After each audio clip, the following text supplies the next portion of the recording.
नमस्कार। आपका अखबार के संग में आपका स्वागत है। मैं हूं प्रदीप सिंह। नेपाल में जो एक समय हिंदू राष्ट्र था, राजशाही वापस लौटने वाली है। राजशाही वापस लौटने का मतलब है नेपाल एक बार फिर हिंदू राष्ट्र बनेगा। इसकी संभावना दिन पर दिन बढ़ती जा रही है। पिछले काफ़ी समय से नेपाल में जिस तरह की राजनीतिक अस्थिरता बनी हुई है, ख़ासतौर से बात कुछ समय की नहीं, जब से राजशाही ख़त्म हुई है तब से लगातार 17 साल में नेपाल में 13 सरकारें बन गई हैं। तो इससे आप अंदाज़ा लगा सकते हैं राजनीतिक अस्थिरता का आलम क्या है। लोग ऊब चुके हैं। नेपाल के लोग अपने राजा की वापसी चाहते हैं। तो 9 मार्च रविवार को नेपाल के पूर्व राजा ज्ञानेन्द्र शाह काठमांडू पहुँचे, पोखरा से विशेष हेलीकॉप्टर से। बात यह नहीं कि वो काठमांडू पहुँचे, महत्वपूर्ण बात यह है कि उनके स्वागत के लिए काठमांडू में लाखों लोग उमड़ कर आए। और नारे क्या थे उनके? हमरो राजा लाई स्वागत छ, यानी हमारे राजा का स्वागत है। लोग राजशाही की वापसी चाहते हैं और पूर्व महाराजा ज्ञानेन्द्र शाह ने जो बहुत संक्षिप्त सा बयान दिया, उससे उन्होंने जो पार्टियां हैं नेपाल की पॉलिटिकल पार्टीज़, उनमें बड़ी खलबली मचा दी है। उन्होंने कहा कि अब समय आ गया है नेपाल को बचाने का। जिन लोगों ने राजशाही ख़त्म की थी, उन्होंने नेपाल में बदलाव का वादा किया था, लेकिन कुछ नहीं कर सके। वो पूरी तरह से फेल हुए। ज़रा इस कहानी को पीछे से देखने की कोशिश करते हैं, अतीत से शुरू करते हैं। वैसे तो आज़ादी के बाद से ही नेपाल एक समय था जब चाहता था भारत के साथ विलय हो जाए उसका, लेकिन नेहरू को नेपाल फूटी आंख नहीं सुहाता था, क्योंकि वो हिंदू राष्ट्र था और साम्यवादी रुख के नेहरू के लिए ये बर्दाश्त के बाहर की बात थी। तो उस समय जो डिप्लोमेट्स थे, जितने जो नेपाल भारत संबंध के बारे में बातचीत करना या इस तरह के काम करते थे, वो सब उसी माइंडसेट के थे। वो सब कृष्ण मेनन के बनाए हुए लोग थे। तो वो सिलसिला नेहरू के बाद भी चलता रहा। हालांकि नेहरू के बाद इसमें सुधार की कोशिश लाल बहादुर शास्त्री ने, जब वो प्रधानमंत्री बने, उन्होंने की। उनके निधन के बाद इंदिरा गांधी ने की। लेकिन दरार एक जो है पड़ चुकी थी। तो राजा ने कहा कि उन्होंने 17 साल पहले अपने सभी पदों से त्याग इसलिए दिया कि नेपाल को विपदा से बचाया जा सके। तो वो नेपाल के तारनहार के रूप में लौटे हैं।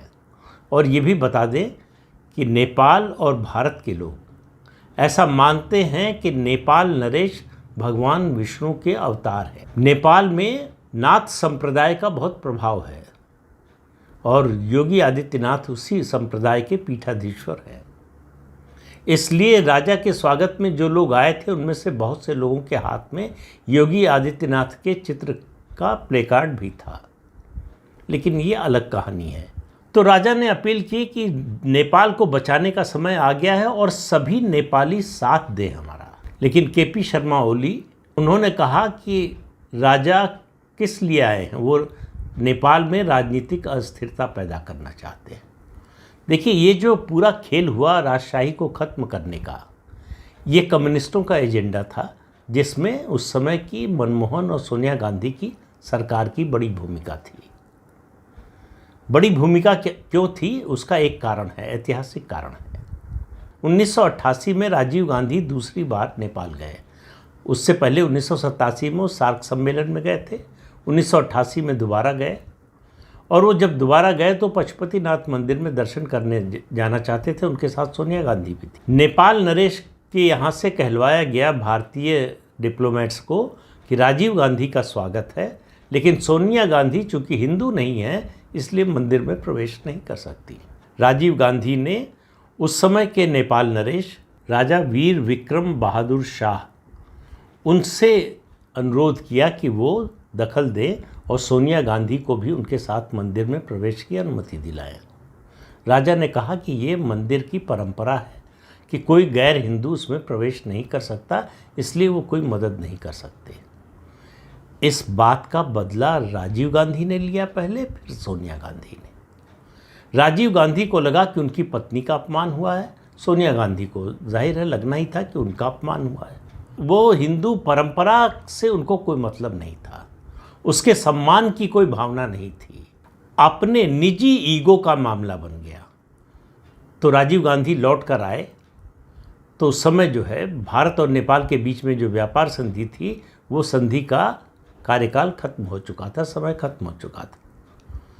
तो उसके बहाने से, और उस समय नेपाल ने कुछ हथियार खरीदा था चीन से, इसके कारण जो है उन्होंने नेपाल के खिलाफ ब्लॉकेड की घोषणा की है। नेपाल भारत से जाने वाली ज़्यादातर सप्लाई जो कि भारत से जाती सब बंद हो गई।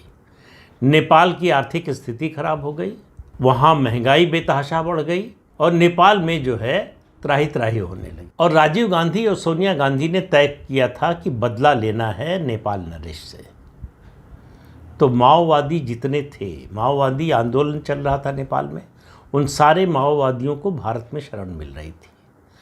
भारत की जो खुफिया एजेंसी है, विदेशी खुफिया agency research and analysis wing raw, वो पूरी मदद कर रही थी उनकी। भारत के सारे डिप्लोमेट्स जो है वो मदद कर रहे थे इन माओवादियों की। उसका नतीजा ये हुआ कि नेपाल नरेश ने चीन से मदद मांगी इन माओवादियों से बचने के लिए, और माओवादी पहले से ही चीन समर्थक थे। भारत ने जिन माओवादियों का साथ दिया, वहाँ लोकतंत्र की बहाली के नाम पर राजशाही को ख़त्म करने के लिए, नेपाल को दुनिया के एकमात्र हिंदू राष्ट्र को ख़त्म करने के लिए, वही माओवादी भारत के खिलाफ हो गए और चीन से मिल गए। चीन से पहले ही मिले हुए थे, चीन के ही लोग थे, मतलब चीन के समर्थक ही थे। इस तख्ता पलट में भूमिका निभाई इन माओवादियों ने। उसमें भारत के मार्क्सवादी कम्युनिस्ट पार्टी के नेता सीताराम येचुरी की बड़ी भूमिका थी।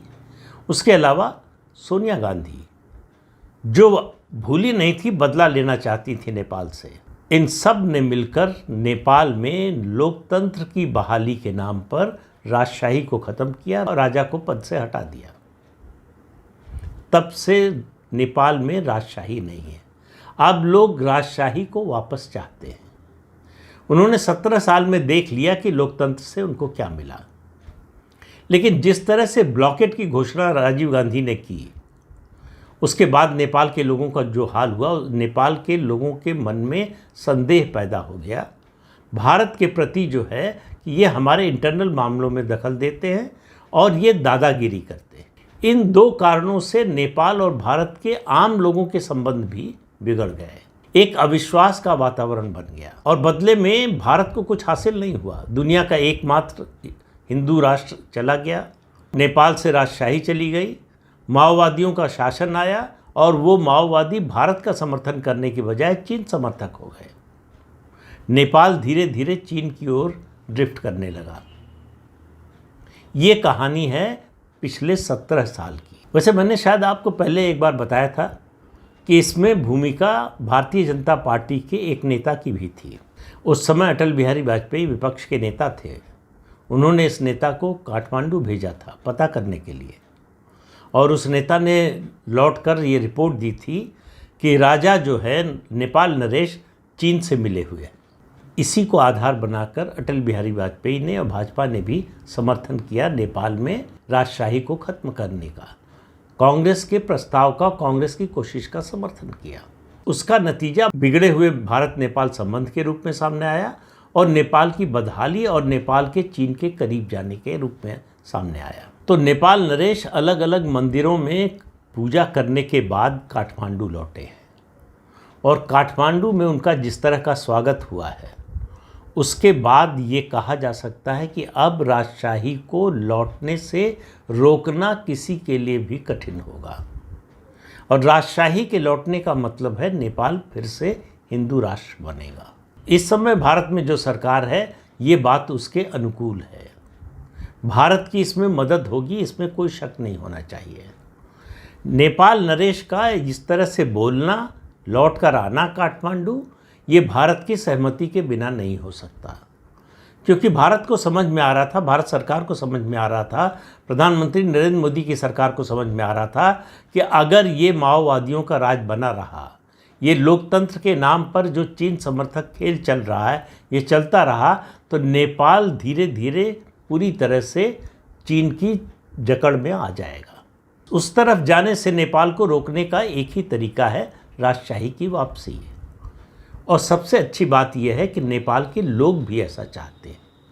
तो राजशाही की वापसी को जन समर्थन हासिल है, इसलिए नेपाल नरेश का इतनी विशाल संख्या में लोगों ने स्वागत किया। अब जो पार्टियां हैं, नेपाल की राजनीतिक दल हैं, उनको समझ में नहीं आ रहा है कि इस पर रिएक्ट कैसे करें। अगर राजा का विरोध करते हैं तो जनता का समर्थन खोने का डर है, अगर राजा का समर्थन करते हैं तो उनकी राजनीति खत्म होने का डर है। अब इसमें सबसे महत्वपूर्ण भूमिका होने वाली है भारत सरकार की, यानी मोदी सरकार की। मोदी सरकार क्या चाहती है? तो मोदी सरकार एक चीज़ जिसके बारे में कह सकते हैं कि बिल्कुल नहीं चाहती, वो ये कि नेपाल चीन के करीब जाए। तो भारत सरकार, मोदी सरकार वो सब कुछ, सारे कदम उठाएगी जिससे चीन से अलग किया जा सके नेपाल को और भारत के नज़दीक लाया जा सके। हालांकि मोदी सरकार से भी नेपाल के लोगों में नाराज़गी है। जब 2015 में फिर से ब्लॉकेड हुआ था, भारत ने किया था दबाव डालने के लिए नेपाल पर, जब संविधान वहाँ बदल रहा था, तो मधेशियों को उनका अधिकार दिलाने के लिए, संविधान में ये व्यवस्था करने के लिए भारत सरकार ने दबाव डाला था। फिर नेपाल के लोगों के मन में एक बार ये बात आई कि भारत हमारे आंतरिक मामलों में हस्तक्षेप कर रहा है, लेकिन तब से अब तक काफ़ी स्थितियाँ बदल चुकी हैं। नेपाल नरेश का काठमांडू लौटना, उनका कहना कि ये समय आ गया है नेपाल को बचाने का और सारे नेपाली मेरा साथ दें, और जिस तरह की खलबली है राजनीतिक दलों में और जिस तरह का जन समर्थन है नेपाल नरेश को, वो सब एक ही दिशा में इशारा कर रहे हैं। केवल भारत सरकार को इसमें मददगार बनना है और कोई कारण नहीं है कि भारत सरकार इसमें मददगार न बने। तो दुनिया में एक बार फिर एक हिंदू राष्ट्र बन सकता है और वो है नेपाल, जो 2008 तक था। कब तक ये सच होगा, कब ये स्थिति आएगी, ये कहना मुश्किल है, लेकिन इसमें बहुत ज़्यादा समय लगेगा ऐसा लगता नहीं है। अगर बहुत ज़्यादा समय लगना होता तो नेपाल नरेश इस तरह से लौटते नहीं, और लौटते भी तो ये बात न कहते कि नेपाल को बचाने का समय आ गया है। इससे आप मान कर चल सकते हैं कि नेपाल में फिर से राजशाही की बहाली होने जा रही है। तो इस अंक में इतना ही, अगले अंक में फिर मिलेंगे किसी नए मुद्दे के साथ। तब तक के लिए अनुमति दीजिए। आपसे अनुरोध है कि चैनल देखिए, शेयर कीजिए, लाइक कीजिए और सब्सक्राइब ज़रूर कीजिए। नमस्कार।